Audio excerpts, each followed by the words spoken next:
2h10 du matin, heure locale. Quelque part dans les montagnes du centre de l'Iran, un technicien surveille un écran radar à l'intérieur de l'une des installations militaires les plus fortifiées au monde.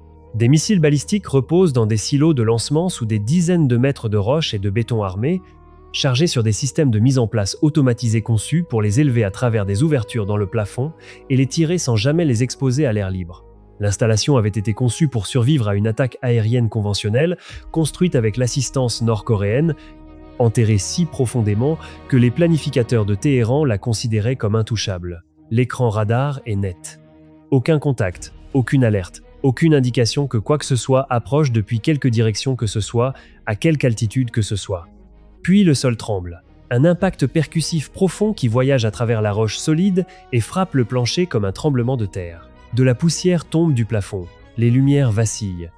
Le son arrive une fraction de seconde plus tard. Une détonation étouffée provenant de quelque part au-dessus, ressentie plus qu'entendue à travers des dizaines de mètres de montagne. Avant que quiconque puisse traiter ce qui vient de se passer, un autre impact, puis un autre. Quelque chose lâche des bombes perforantes de 900 kg directement sur les portes blindées au-dessus de leur tête, perçant la roche et l'acier. Et personne ne l'a vu venir. Personne ne l'a entendu approcher. Le radar n'a enregistré aucun écho. 2 personnes ont fait cela. 2 personnes dans un cockpit plus étroit qu'un habitacle de berline. 52 mètres d'envergure. 18 tonnes de munitions de précision. Airbornées depuis plus de 30 heures d'affilée. Ils ont traversé l'Atlantique dans l'obscurité. Ils ont fait le plein de carburant depuis des ravitailleurs sans jamais se poser. Ils ont pénétré un espace aérien défendu par des réseaux de missiles solaires construits pour détruire exactement ce qu'ils pilotaient. Ils ont ouvert leur soute à bombes une fraction de seconde, largué des armes sur des cibles enterrées profondément sous terre, ont refermé les soutes et mis le cap vers la maison. Dans la nuit du 28 février 2026, les États-Unis lancèrent l'opération Epic Fury. Le commandement central américain confirma plus de 1000 cibles frappées dans les premières 24 heures. Nœuds de commandement et de contrôle, système de défense aérienne intégré, installation de missiles balistiques, infrastructures de communication militaire.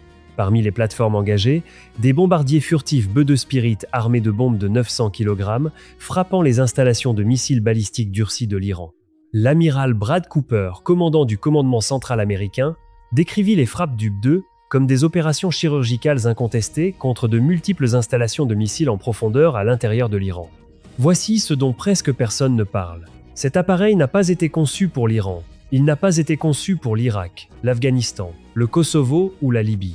Pourtant, il a effectué des missions de combat dans tous ces endroits.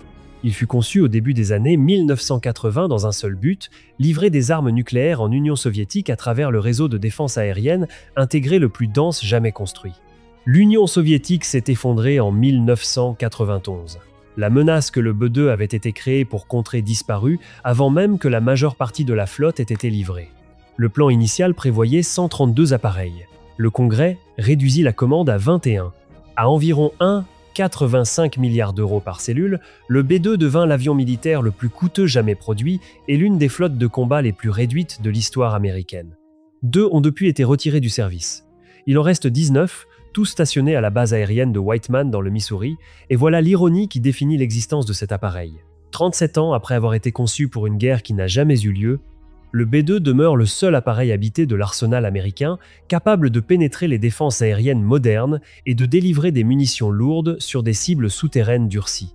Quand l'opération Epic Fury exigea des frappes sur les installations de missiles enterrés de l'Iran, il n'y avait pas de substitut. La machine qu'ils avaient failli ne pas construire en nombre suffisant s'avéra être la seule chose qu'aucun autre engin ne pouvait remplacer. Pour comprendre pourquoi, il faut comprendre ce qui le rend invisible. Et invisible n'est pas une figure de style, c'est de la physique. L'ensemble de l'appareil est une aile courbe continue. Pas de dérive verticale, pas de fuselage anguleux, pas d'armement externe. Tout est profilé de sorte que l'énergie radar entrante soit déviée, au lieu de revenir à la source. La peau utilise des matériaux absorbant les ondes radar si précisément mis au point qu'ils doivent être appliqués par des systèmes robotisés lors des maintenances en dépôt et si fragiles que l'appareil requiert des hangars climatisés rien que pour maintenir l'intégrité de la surface entre les missions. Les moteurs sont enfouis profondément à l'intérieur de l'aile. Les gaz d'éjection sont acheminés par le dessus de la surface supérieure pour contrer la détection infrarouge. Chaque kilogramme de charges utiles voyage dans des soutes internes hermétiquement fermées, exposées une fraction de seconde lors du largage. Et l'appareil emporte une suite de capteurs passifs qui détectent les émissions radar ennemies à des centaines de kilomètres et cartographient en temps réel les lacunes dans la couverture adverse. Le B2 ne brouille pas les radars. Il les contourne, se faufilant par les interstices dans le réseau de défense que les défenseurs ignorent eux-mêmes. Voici la comparaison qui compte vraiment. Un F-35 peut pénétrer un espace aérien défendu, mais il n'emporte que 2 bombes de 900 kg en interne. Un seul B2 peut en emporter 16, ou 2 bombes perforantes de grande capacité GBU, 57A, B de 13 600 kg, les plus grandes bombes conventionnelles de l'inventaire américain. Conçues pour percer plus de 60 mètres de terre et de béton, aucune autre plateforme ne peut les emporter. Quand la cible est enfouie à l'intérieur d'une montagne, le B2 n'est pas la meilleure option. C'est la seule option. 2 officiers anonymes de l'Agence de réduction des menaces à la défense avaient étudié l'installation nucléaire de Fordo pendant approximativement 15 ans. Selon le général Dan Kane, président du comité des chefs d'état-major interarmés, ils surveillèrent chaque conduit de ventilation, chaque puits d'évacuation, chaque système électrique, chaque équipement entrant et sortant. Ils rêvaient littéralement de cette cible pendant leur sommeil. Quand vint le moment de placer des armes sur ces montagnes, 15 ans de préparation se conjuguèrent à 30 ans d'ingénierie aéronautique. Maintenant, placez-vous à l'intérieur de l'appareil. C'est ce que la plupart des reportages passent entièrement sous silence. La furtivité fait les gros titres. La réalité humaine consistant à amener cet engin au-dessus d'une cible à plus de 9500 km de chez soi et à le ramener est l'histoire qui n'est jamais racontée. L'autonomie sans ravitaillement du B2 est d'environ 1100 km. La distance du Missouri jusqu'à l'espace aérien iranien dépasse cette valeur. Chaque mission de frappe intercontinentale est physiquement impossible sans ravitaillement en vol multiple depuis des ravitailleurs prépositionnés le long de la route. Le colonel Meldil effectua la plus longue mission de combat du B2 dans l'histoire, 44 heures et 18 minutes au-dessus de l'Afghanistan en 2001 à bord du Spirit of America. Il décrivit l'expérience ainsi. Plutôt que de penser à long terme à la destination, il s'agit de s'assurer qu'on arrive au prochain ravitaillement en vol à temps. En rater un, et la mission est terminée. Pour l'opération Epic Fury, les données de suivi de vol en sources ouvertes ont identifié 4 B2 sous les indicatifs Pro 40 et 1 à Pro 44, se retrouvant avec des ravitailleurs KC-46 Pegasus au-dessus de l'Atlantique Est. Ces informations n'ont pas été officiellement confirmées. Vous avez décollé du Missouri vers 2-0. À la 6e heure, vous avez traversé la côte est et vous êtes au-dessus de l'océan. Le cockpit est exigu. 2 membres d'équipage côte à côte entourés d'écrans. Il y a un couchette pliante derrière les sièges où un équipier peut se reposer pendant que l'autre pilote. Reposer est un grand mot. Vous êtes en combinaison de vol sur une surface métallique dans un espace de la taille d'un placard, essayant de dormir tandis que 4 réacteurs font vibrer la cellule à 12 000 mètres d'altitude. L'appareil génère son propre oxygène en le prélevant dans l'atmosphère, ce qui dépouille l'air de la cabine de presque toute son humidité. Votre peau se dessèche et se craquelle. Vos yeux brûlent de la lueur des instruments. Les pilotes portent un harnais, un gilet de sauvetage et un gilet de survie par-dessus leur combinaison de vol pendant toute la mission. Et on ne change pas de tenue. Votre bas du dos a cessé de se signaler comme douleur quelque part au-dessus du milieu de l'Atlantique pour devenir une compression sourde et permanente. Vous arrêtez d'y penser parce que ça ne sert à rien. Le ravitaillement se produit toutes les 6 heures. Vous vous rapprochez à 3 mètres d'un ravitailleur dans l'obscurité, maintenez la formation pendant 30 minutes tandis qu'une perche pompe jusqu'à 75 700 kg de carburant dans l'appareil. Le lieutenant-général Mark Wetherington décrivit le ravitaillement comme la partie la plus stressante d'une mission longue distance. S'il fait nuit, si c'est nuageux et turbulent, ça demande tout ce que vous avez. Les pilotes terminent la manœuvre trempés de sueur, et il n'y a pas de douche, pas de changement de vêtements. Des pilules de réveil sont disponibles, des amphétamines autorisées par les médecins militaires, pour quand la mission dépasse les limites humaines. À la 12e heure, l'Atlantique est derrière vous. Vous approchez de la zone de mission. Tout change. Le système de gestion défensif s'allume. Émission radar iranienne, réseau d'alerte avancé, radar d'acquisition, radar de conduite de tir balayant sur l'affichage. Chacun représente une batterie de missiles solaires capable de vous tuer si elle vous détecte. Votre appareil a été conçu pour faire en sorte qu'elle n'y parvienne pas, mais conçu pour et garanti sont 2 concepts différents. L'équipage connaît cette différence. Vous ne brouillez rien. Vous ne survolez rien à grande vitesse. Vous vous faufilez par les interstices dans la couverture que les planificateurs de mission ont calculée avant votre départ du sol. Des routes tracées contre chaque position radar connue, chaque fréquence connue, chaque capacité connue. Si le renseignement est exact, vous êtes invisible. S'il est inexact, vous l'apprendrez de la façon dont tout le monde l'apprend dans les environnements de défense aérienne. Soudain, la zone cible. Le radar de l'appareil s'active en mode de faible probabilité d'interception. La cartographie par ouverture de synthèse confirme les coordonnées des cibles par rapport aux données de mission préchargées. Le guidage par GPS alimente des mises à jour continues vers les systèmes de guidage des munitions. C'est le moment pour lequel les deux officiers de l'ARDA ont passé 15 ans à se préparer. Les conduits de ventilation, les systèmes d'évacuation, les gaines électriques, chaque vulnérabilité cataloguée, modélisée, testée dans des centaines de simulations. Les portes des soutes s'ouvrent. Le profil furtif de l'appareil est exposé une fraction de seconde. Des munitions perforantes de 900 kg tombent sous guidage GPS.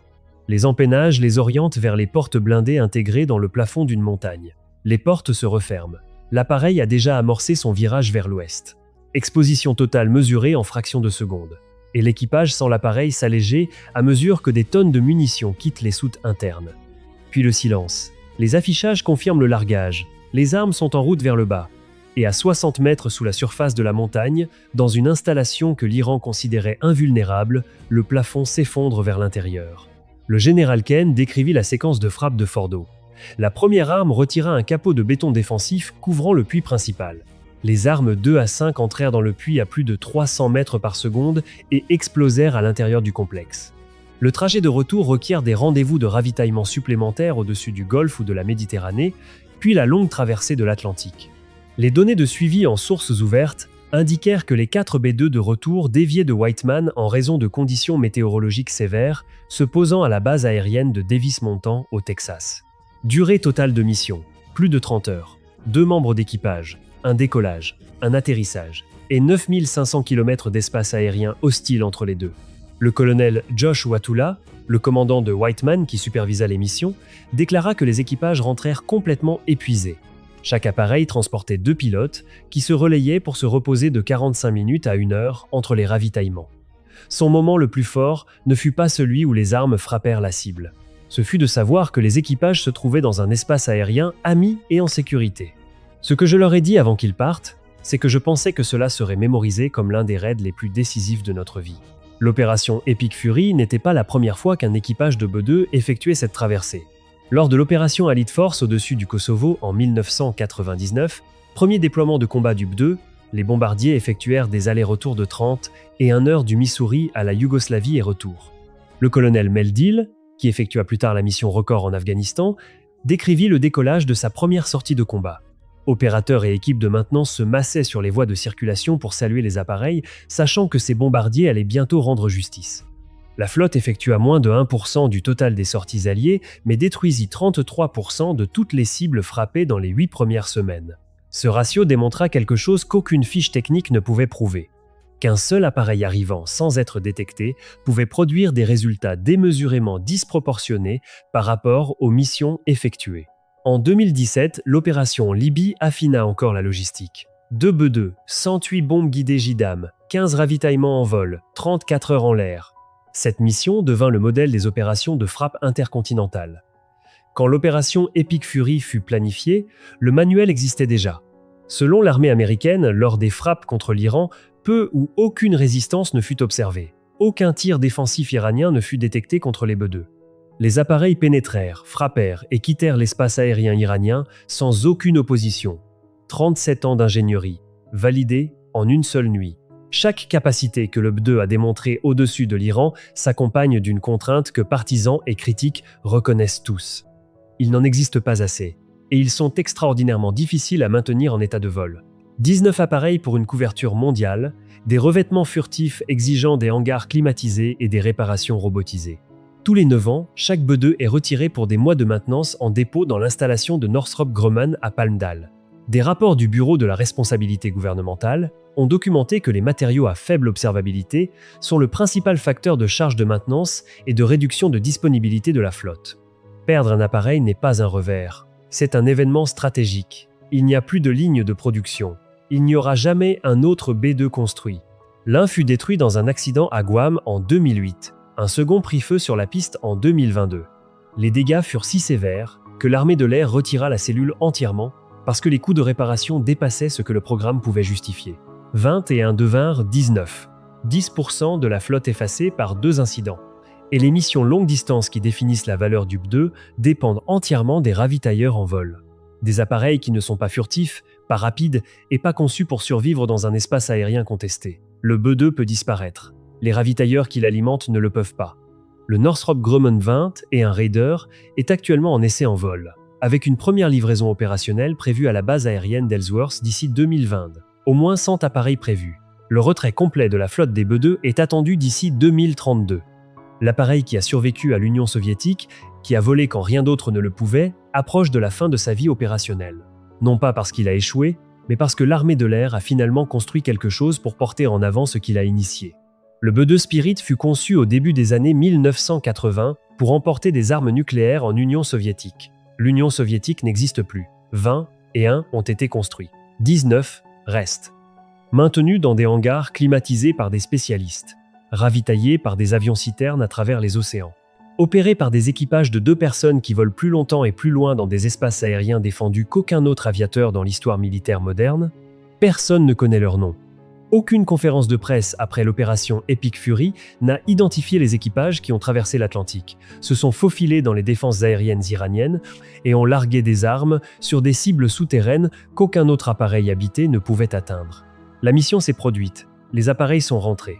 Les équipages sont sortis de cockpits qu'ils avaient occupés pendant plus de 30 heures et sont retournés sur une base entourée de champs agricoles du Missouri. Et quelque part dans les montagnes du centre de l'Iran, à l'intérieur d'une installation censée survivre à n'importe quoi, le plafond s'était effondré. Les images satellitaires dans les jours qui suivirent montrèrent des cratères là où se trouvaient les portes blindées, des engins lourds et des bulldozers s'afférant à combler les entrées de tunnels avec de la terre. Un pays tentant d'enfouir les preuves de ce qui avait déjà été détruit.